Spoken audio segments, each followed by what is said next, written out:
Good afternoon. My name is Mark Trembacki, and I'm the leader of the Private Directors Association's International Cybersecurity Conference Series. It's also my privilege to say I'm a very proud member of the Private Directors Association, both locally and nationally.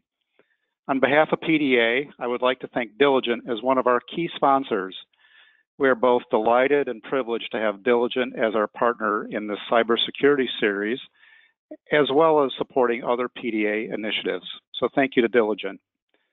For those of you that don't know the Private Directors Association, PDA is an international, independent, nonprofit organization dedicated to advancing boardroom practices and leadership in private corporations across a broad spectrum of organizational structures, no matter what the ownership type is: corporate, family-owned, partnerships, private equity portfolio companies, or startups and venture capital financed organizations. Because cybersecurity is such an important consideration for private company owners and their corporate boards for the foreseeable future, know that this Cybersecurity Conference Series, including this webinar, is just part of PDA's ongoing resources available to its members. So thank you for attending today, and I will now turn the session over to Diane to help us continue. Thank you. Good afternoon. Thank you for taking the time to join today's webinar, Surviving a Breach, a Private Corporation's Owners, Leaders, and Boards to Do Now list. My name is Diane Johnson, and I'm part of the marketing team here at Diligent. Before we get started today, I just want to go over a few housekeeping items. Today's webinar should last about 45 minutes. It will be recorded, and a replay will be sent out to everyone shortly after this session. Please feel free to share the replay with your colleagues. Also, lines will be muted to reduce background noise. If you have a question, feel free to use the questions pane in the GoToWebinar panel at any time.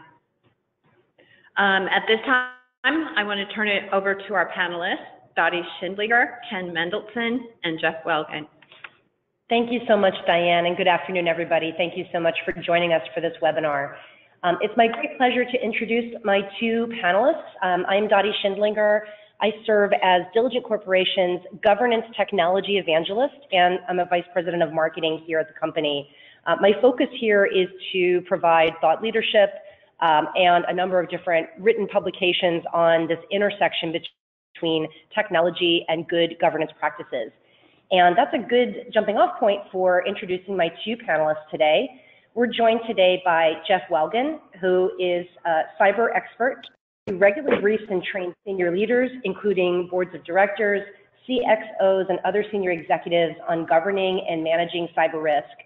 Jeff's cyber expertise is rooted in supporting the U.S. intelligence community. He has led and managed a cyber threat intelligence capability at Booz Allen Hamilton, focusing primarily on specialized cyber threat studies for Fortune 100 commercial clients and for government agencies, including the Defense Intelligence Agency, the Central Intelligence Agency, the National Security Agency, Federal Bureau of Investigation, U.S. Cyber Command, and more. Also joining us today is Ken Mendelson, and he's a managing director in Stroz Friedberg's Washington, D.C. office. Ken manages a variety of digital forensics, electronic discovery, information security assessment, and data breach engagements. He's a certified information systems security professional, a certified information privacy professional, and a qualified security assessor with a BA from the University of Pennsylvania, MS from the Boston University College of Communication, and his law degree, JD, from Boston University Law School. Ken and Jeff, welcome. Thank you so much for joining us. Thank you. Thanks. Thank you. So in order for us to get started here today, hold on, sorry, we have a little trouble with the slides. There we go. Sorry about that. So in order for us to get started with this today, Ken, I want to start with you, and I wondered if you could talk with us a little bit about how you would suggest private company business owners and board directors might measure their level of cyber risk, particularly in their business strategic plans. Okay, thanks, Dottie. It's important to remember that the very technologies that deliver new ways for businesses to innovate and add value present increased cyber risk. Organizations are faced with a balancing act between increased risk and innovation. Private company boards that understand the factors involved in this balancing act can choose to encourage and support business plans that systematically approach this risk-reward trade-off. One way to do that is to use a cyber risk solutions framework like the one on the left in this slide, which involves tasks to assess, test, improve, quantify, transfer, and respond to cyber incidents. This can be broken down further into even more general terms. For example, in this dynamic risk environment where a cyber attack is likely, not just possible, organizations are charged with making conscious choices about how they will handle cyber risk. Like most types of risk, there are 4 options. Option 1 is to choose to avoid the risk by electing not to enter a new market or pursue an acquisition or digital innovation technology. For innovative companies, though, this isn't really an option. Option 2, if risk mitigation slows down growth or creates barriers around executing business strategies, or if the cost of mitigation does not justify the ROI, organizations might simply accept the cyber risk as a cost of doing business. At this point, the strategy around transferring this risk off the balance sheet might be developed. Option 3, organizations can choose to invest in mitigating all or a portion of the cyber risk they're facing. Companies will assess the risk and test their readiness and place or update the controls, technologies, processes, and governance necessary to improve their posture and decrease their overall response time to incidents. All of these will ultimately serve to reduce exposure. Private company directors should be aware of what their companies are doing to mitigate cyber risk. And finally, option 4, a cornerstone of any enterprise risk strategy is risk transfer. This is where it's critical that the Chief Information Security Officer or the technology leader in charge of cyber risk is closely coordinated with the risk manager. Board members should be concerned about how the risk is quantified to ensure that any risk transfer solution is adequate. To effectively make these choices, it's critical that the organization, including the board of directors, address cyber risk holistically. Cyber, as opposed to being a technology-only issue handled by the IT staff, is an enterprise risk issue, and it's worthy of the board's attention and focus.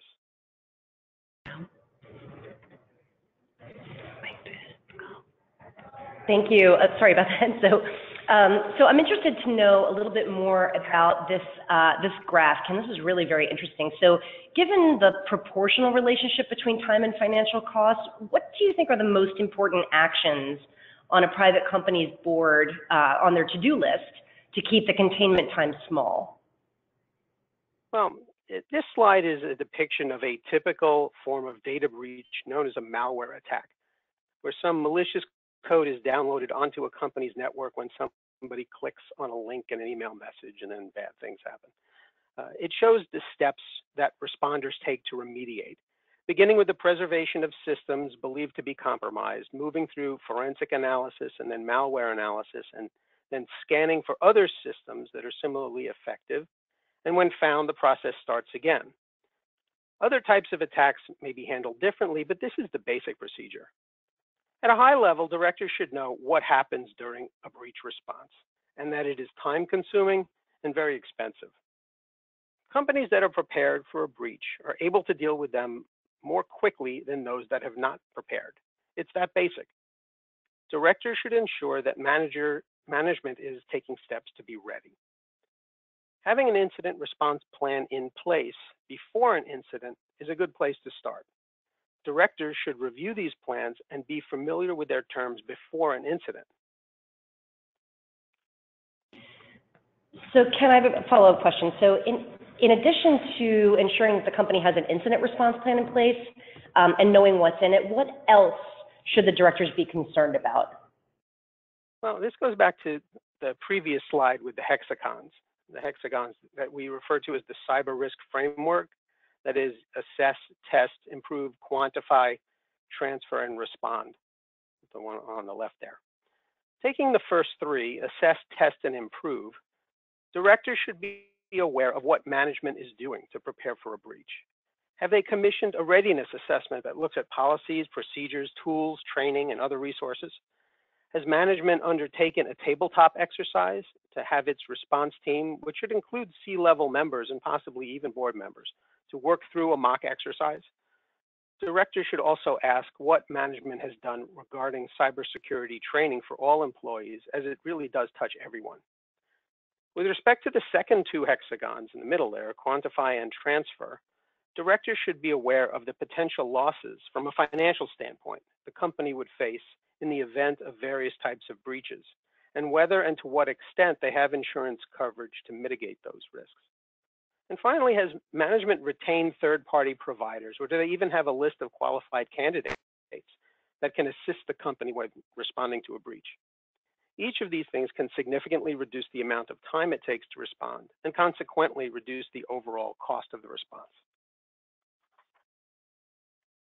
Great, thank you so much, Ken. That's really helpful. Jeff, I'd like to turn to you now and talk a little bit about this overall picture. I know that there are a lot of moving pieces in assembling the integrated team to address cyber breaches quickly. So given a board governance perspective of noses in, fingers out, how should a private company board best support the creation of that integrated team? Thanks, Dottie. So I guess, I'll start off by addressing the noses in, fingers out piece.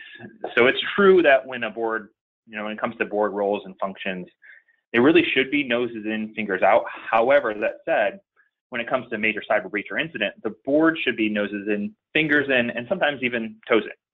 So no board at the end of the day really want to be left scrambling trying to figure out who's supposed to do what, what are the general guidelines during a massive incident, et cetera. Kind of like a fire department, right? You don't want your fire department to come over to your house when there's a fire and try to scramble to figure out how do we put out fires. It's the same kind of thing when it comes to the board as well. So the board needs to provide input into the response plan because they have a unique perspective and it's strategic in nature. So they can help see around a variety of corners that the executive and management teams really cannot, since they're kind of looking at a longer term vision. And in fact, some longitudinal studies done by IBM and the Ponemon Institute show that there are some real benefits to having board involvement into things, especially like business continuity management planning and when it comes to this particular risk area, cyber. So one of their stats that they cite in their studies is that board involvement can actually save an average of $8.20 per capita cost per record lost. So what does that mean? Well, the average cost per record lost for an organization is about $225 per record. So if you have, 1 million records, that's $225 million, dollars in the cost. So you're kind of chipping away at it with, $8.20 per data. That really adds up over the total amount of data you have. Some other kind of stats around the financial impacts and benefits of having your board involved in your business continuity management is that overall it will decrease the total cost of the data breach by an average of 16.2% of the total cost. And it actually goes beyond just financial costs as well. It actually helps in the operational impacts of remediating issues. They found that over time that when the board's involved in business continuity management planning with cyber, it'll actually decrease the dwell time, or what we call dwell time, and I'll explain that in a minute, by 78 days. So the dwell time really is the amount of time from when an incident happens, the moment that an adversary comes into your systems, until the time that it is completely remediated and solved. And right now, that is an average of 303 days. So imagine a bad guy walking into your building on January 1st. They actually wouldn't be kicked out and everything wouldn't be cleaned up until October 31st. Ironically, it's Halloween, kind of a scary thought. So if you can decrease that by 78 days, you're actually pushing that back to about August 15th or so. So it does make a big difference. Hopefully that helps to clarify a little bit what we mean by board involvement into the business continuity plan. That's great. Yeah, Jeff, some of those numbers are so frightening. I'm just sitting here thinking about the number of records that we have, for example, and just, the dollar cost is really pretty sobering. I guess I want to maybe kind of take the conversation a little bit forward and, just thinking about the how important it is to know your thresholds and ensure that the company's breach activities are as consistent as possible. And that makes a really good to-do list item for the board. But I'd like to know what you would recommend are the specific reporting thresholds that would be most important for private companies' corporate boards to review, and how they would sort of approach that as it relates to breach activities. Yeah, great question. And actually, when it comes to thresholds and reporting thresholds, and especially as you're looking at like a risk dashboard or something like that, this is where the board has real active, or should have real active engagement. When do they want to be notified that something's going on? Because they don't want to know about all the little incidents. They should not want to know about all the lowercase I incidents. They should want to know about the big I incidents, and they get to help define what those are. And I think, at the end of the day, when it comes to a cyber incident, the questions that the board and C-suite ultimately ask of operations, their operating teams, dramatically exceed the facts that they have at their disposal. So remember that all incidents will not require board and C-suite involvement. So when it comes to the thresholds itself, it really varies depending on the business. Every business is unique, but some common ones that might come into play are, obviously around compliance. Are you in violation of any laws or regulations? Is the media reporting your breach? If they're already talking about it in the public space, you probably want to get ahead of that. Has the incident surpassed your dollar threshold or time to recover threshold? That's another important piece. Were all customers affected or just some customers? You figure out what the proportion is there for real action. What products and services are affected? Are all of them or just some of them? Can you recover from the incident with the resources you have on hand in your organizations, or is this going to be something you're going to have to, outsource some support from? Along that line, do you require additional external resources as well? And can you estimate whether the incident will be resolved, or when the incident will be resolved, or is the time open-ended? And then lastly, you really want to make sure that you're able to recover from the incident. So those are all important pieces of the threshold, in addition to all your other business considerations that you're looking at for your own organization. Great, thank you so much, Jeff. So, as we've been talking about these topics, I know, there's quite a bit of, if you will, some media speculation out there about how quickly breach notification should be happening, as if there's sort of one right answer to that question. And so, Jeff, I wonder if you could talk a little bit about that. I know that there are so many moving parts and pieces involved in a breach, and no two breaches are the same necessarily, but how would you answer a question like that, such as, what is the right amount of time before breach notification? What goes into that decision? Wow, that's a good question, and it's a very complex and tricky one. If we kind of look back at our last slide, we talked about all the players who might be involved in one of these incidents. So I'll just kind of first caveat what I say by reinforcing the idea that you really need to assemble a team who can bear and share the weight of a crisis, right? So you don't want to just go at this on your own. You want to spread this across the expertise you have in your own organization. Now, there are some, when it comes to actually talking about the incident, you're going to have pressures from all angles, whether that's from your shareholders, if customers are already aware of the customers, sometimes from law enforcement. We've seen law enforcement ask organizations to not go public about the breach yet because they're working on their investigation. So you kind of have to weigh out that balance as well. So that all said, there are some top mistakes. I can talk about some top mistakes that companies make when it comes to crisis communication. And the first one really is around providing numbers or breach scope details. It's really dangerous to kind of put some numbers out there without ultimately knowing all the facts first.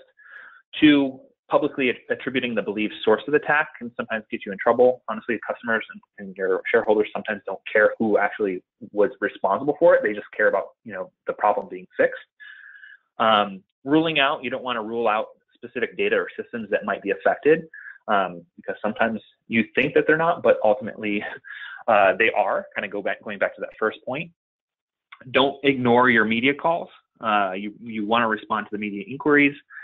And then you really want to focus on media response to the exclusion of customers and employees. So it can be easy to get caught up in the media public focus on a breach, but your customers and employees are what allow your company to continue to do business. So they are almost always your most important stakeholder, and if you ignore them, they will hold it against you. So those are 5 quick pitfalls that I'd like to highlight. Jeff, thank you. That's super helpful. Ken, I'm wondering if you might want to chime in here as well from the perspective of, kind of crisis communication and the appropriate role for the board in that process. Do you have some thoughts that you'd like to share on those points? Well, my feeling about the board's involvement during a crisis is that they should be absolutely in tune and aware with what is going on, but to try and let management work the problem as much as possible, and to keep their involvement as that of observers and trusted advisors. Too many cooks spoil the broth, but you can't have the board ignore a crisis situation. They need to be involved, but they do need to essentially maintain a light touch. Thank you for that. So I do have a couple questions to ask you, Ken, but I want to make sure to remind the audience that you probably have questions as well, and so we'd love to hear from you. If you have questions that you'd like to have Ken and Jeff respond to, please put those into the question box on your GoToWebinar control panel, and I'll be happy to pose those to our panel. But Ken, I do have a question.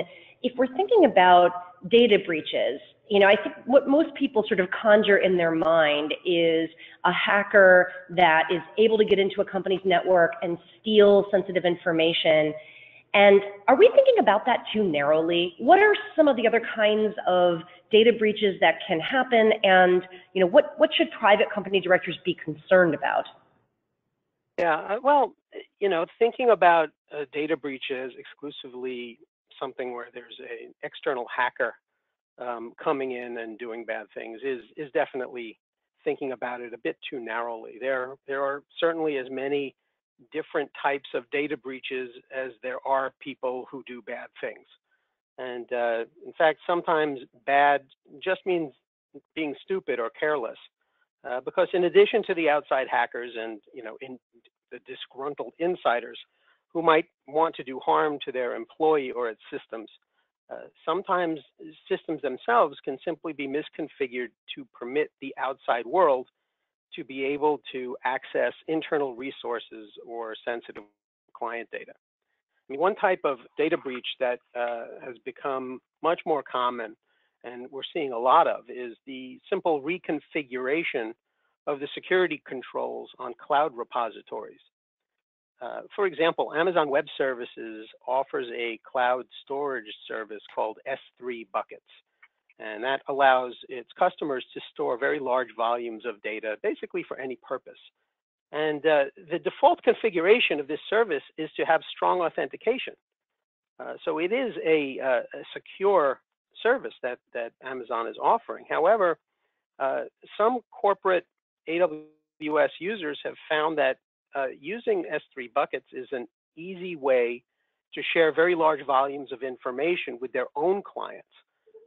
But to do that, they sometimes remove the security controls to make it easier to exchange the data. However, once these controls are removed, the data is accessible to anyone on the internet, and it may be impossible to determine who on the internet viewed or downloaded the data.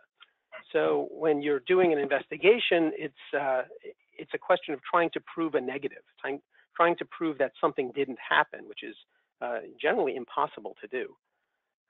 But if the company is sharing their customers' personally identifiable information in the S3 bucket, this can be an enormous problem because there could be notification requirements or other forms of liability that the company faces for doing this.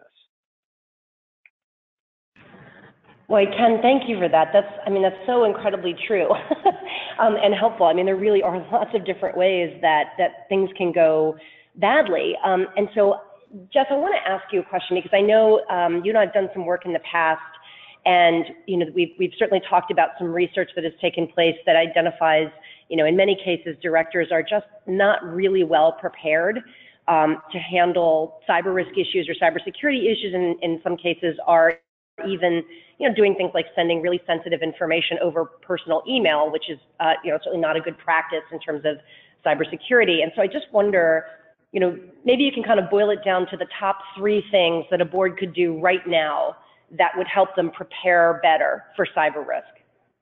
Yeah, well, thanks. I think great question. One of the things that I like to really foot stomp when I talk to any board or senior executive on cyber risk, and I have 4 themes. And one of the themes that I really foot stomp is that cyber at the end of the day is a people problem, which is great because there are lots of things that we can do as executives and directors around that problem set. And the first one that I advocate for is really seeking out cyber risk training that increases, a director's understanding, and not just increasing their own understanding, but is also action-based. You don't want to look for just a training of a talking head, although they have really great stories and those are entertaining.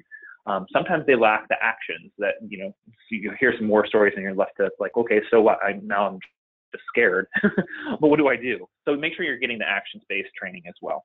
The second thing, because you're in charge of your governance and oversight, you need a mechanism to do that, right? And the mechanism really is to get a cyber risk dashboard in place. We have financial risk dashboards. Every organization has one of those. There's no reason why we shouldn't have a cyber risk dashboard. And so ultimately what you're trying to do with the cyber risk dashboard is outlining the 5 to 10 most important things articulated by the board, informed by crown jewels and risk scenarios that they want to be reported on quarterly and annually. So make sure you're measuring what your risk tolerance is and what your actual risk is. And then the third thing I would advocate for is really practicing. So you want to practice for your game day, just like the fire department analogy I made earlier, right? They practice often, so because they're practiced, they can do it well. Same comes with this particular area as well. In fact, only 12% of public, and we're talking about private directors here in this case, but only 12% of public directors have participated in a test of their company's response plan in the past year. So they need to get involved in this process so they understand what the avenues are of how does the incident get reported and what those thresholds are and how do you react to it appropriately. Great, thank you so much, Jeff. So Ken, I'd love to give you the opportunity to add in anything that would be on your top 3 list that Jeff didn't mention. Is there anything that comes to mind for you that you would add to that list of 3 things directors could do to get better prepared? I think he covered the big 3. Clearly, becoming informed and practicing are just absolutely crucial. Knowing, I would want to drill down a bit. I think it's important for outside, for directors of companies to know who the players are on the incident response team, because it will be a subset of management.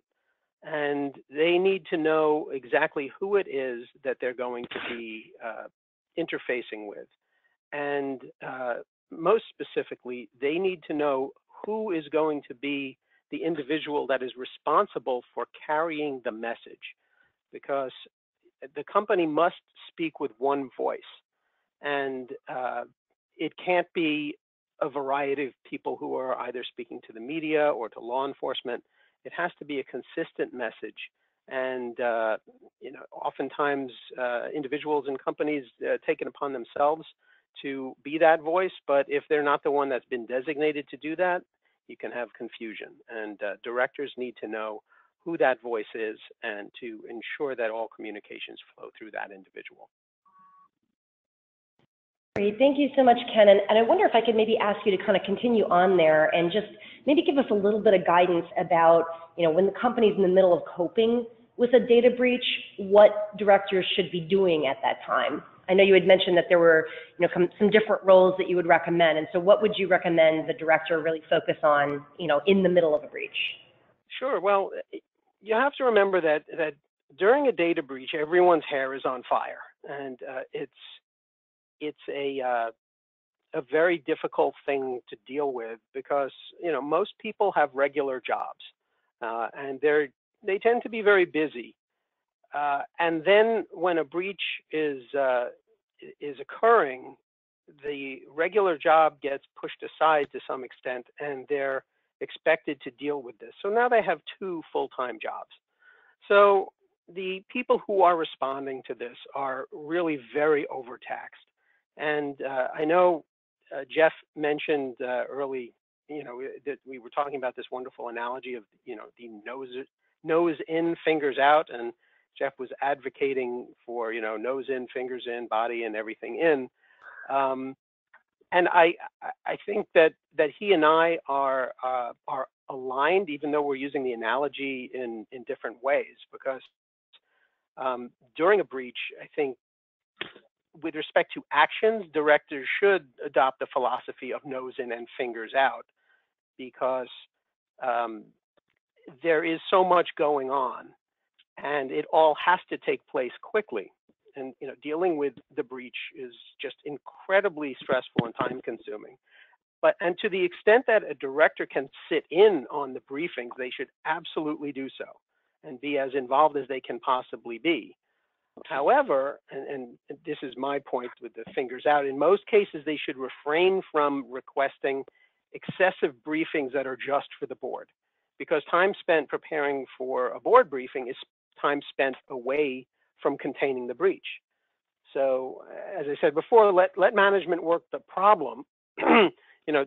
Directors should absolutely stay involved and stay in touch, but just a reminder to keep it a light touch.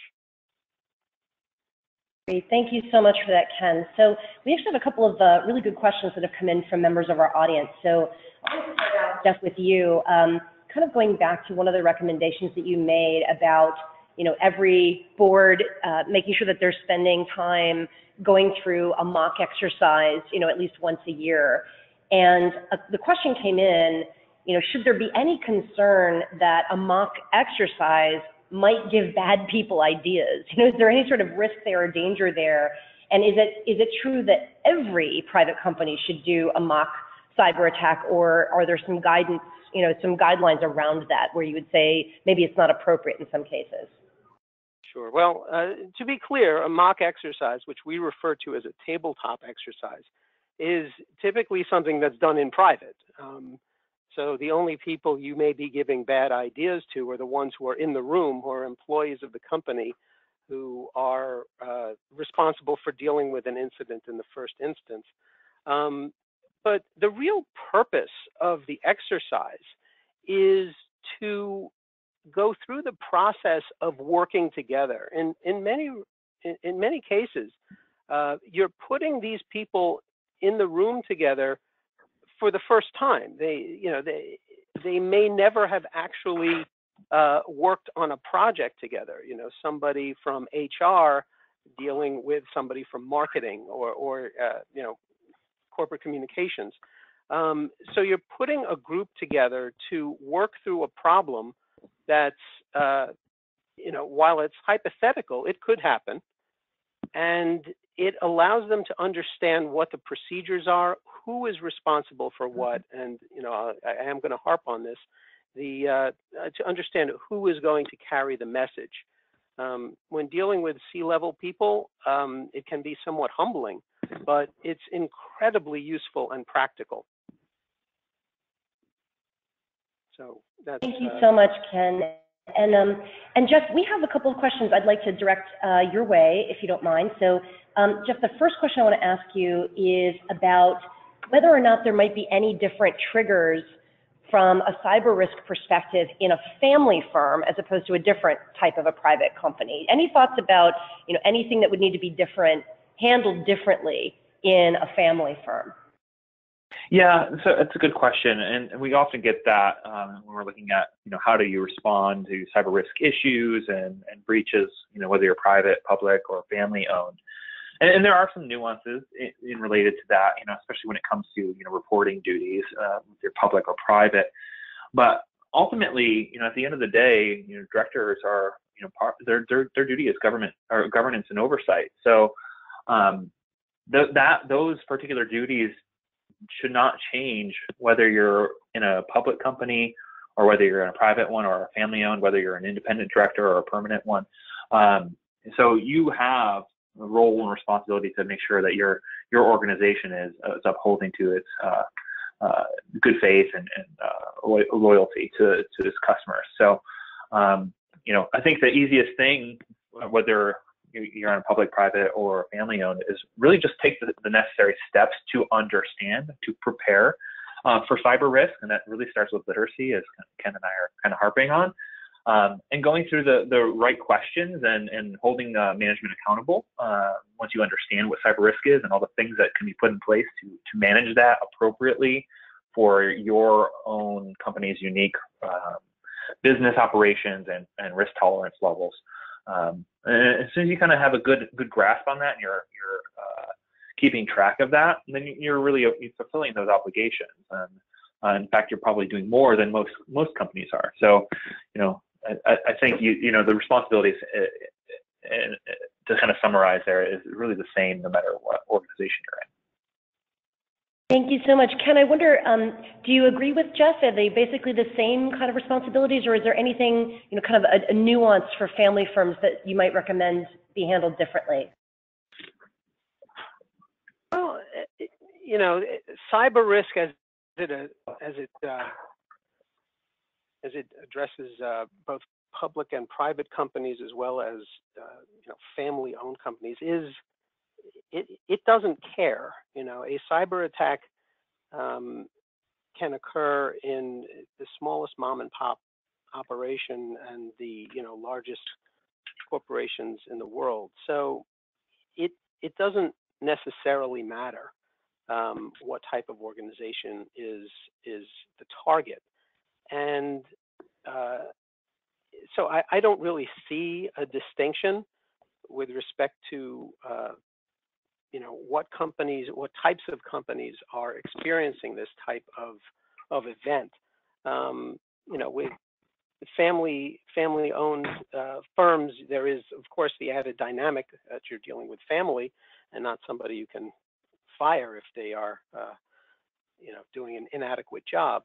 But I don't think that has much to do with the cyber component whatsoever. And Dottie, could I add one more point to that too that I failed to mention in this last round of it? I would just say that too, like one of the things that is important, there's almost more pressure for family-owned and small to medium-sized enterprises to get their hands around this.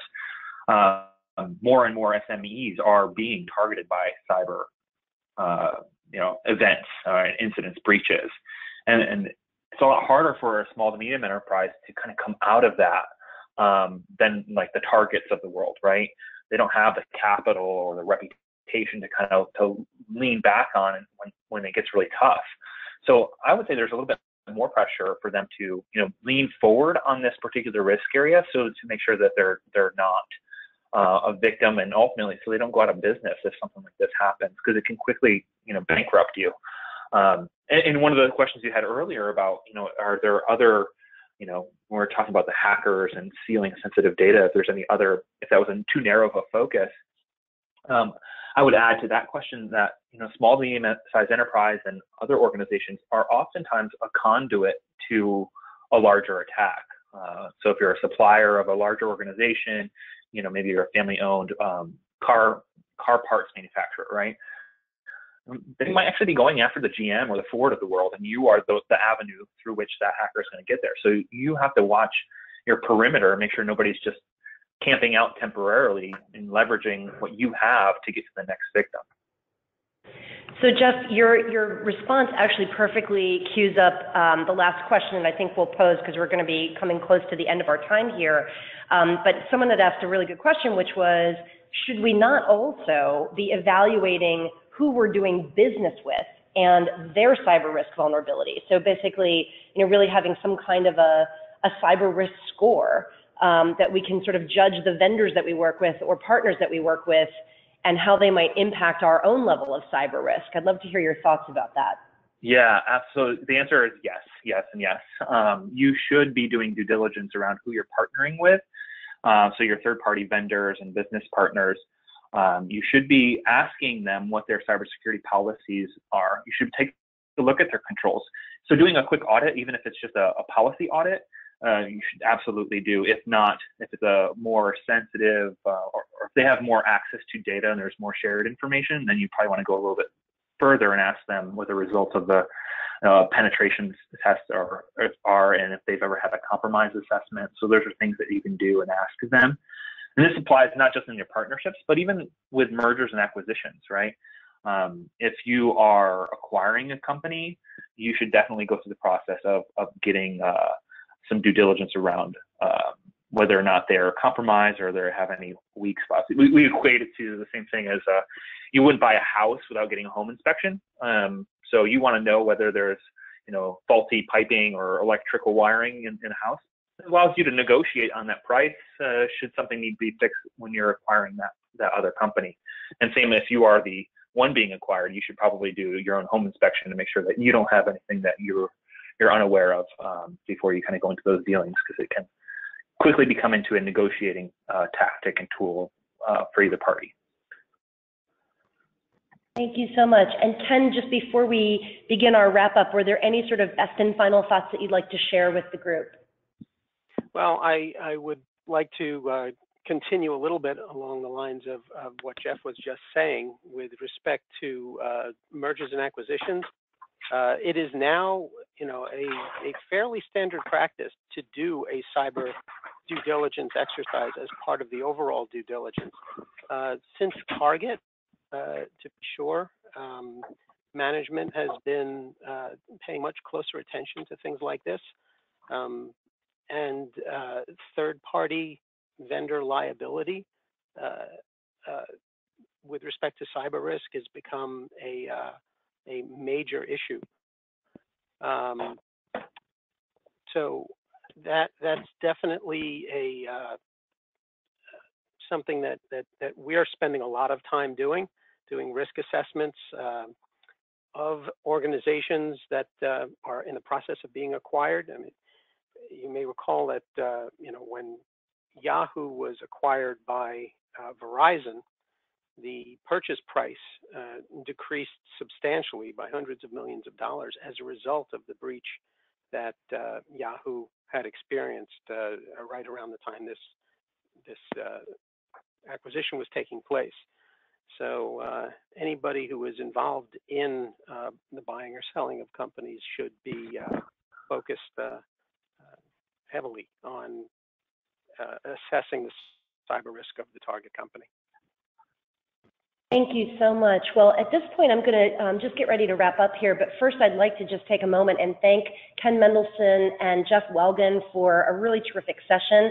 I think you've given a lot of important food for thought today, and hopefully those that have attended the session today will walk away with some new ideas of things that they might want to discuss with their boards in the coming days and weeks. But before we end the session, I'd like to turn it over to my colleague Kathy Graham from the Private Directors Association, and Kathy's going to share with us a few announcements and just wrap up the session. Kathy, are you here with us?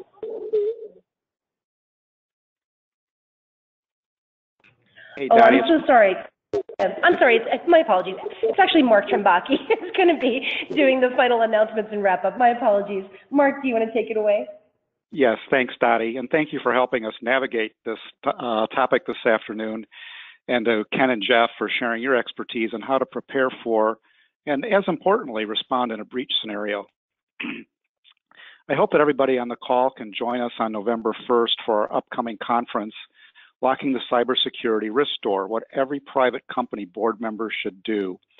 This is being established as a non-technical and practical view of managing this complex, evolving, and as Ken reminded us this afternoon, ever-present risk that no company can avoid. I'm really delighted with the lineup of experts we have secured for the conference. Jeff and Ken will join us in an interactive discussion of a detailed breach scenario, and Dottie will provide her insights from a board perspective. We have a diverse set of over a dozen board members, business owners, and cybersecurity experts to help all of us better understand the important role of the board and C-suite executives in cybersecurity. We don't have time for me to talk about all of our great speakers, but I do want to share one with you.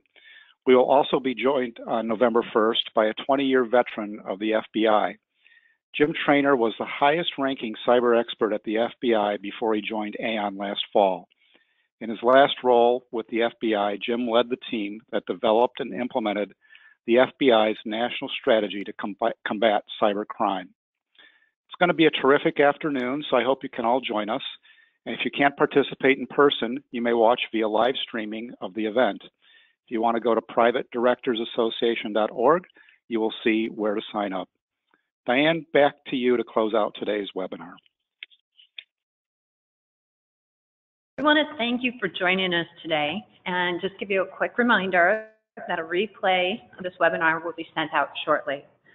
With that, I would like to thank all of our presenters and wish you a good day. Thank you, everybody. Thank you.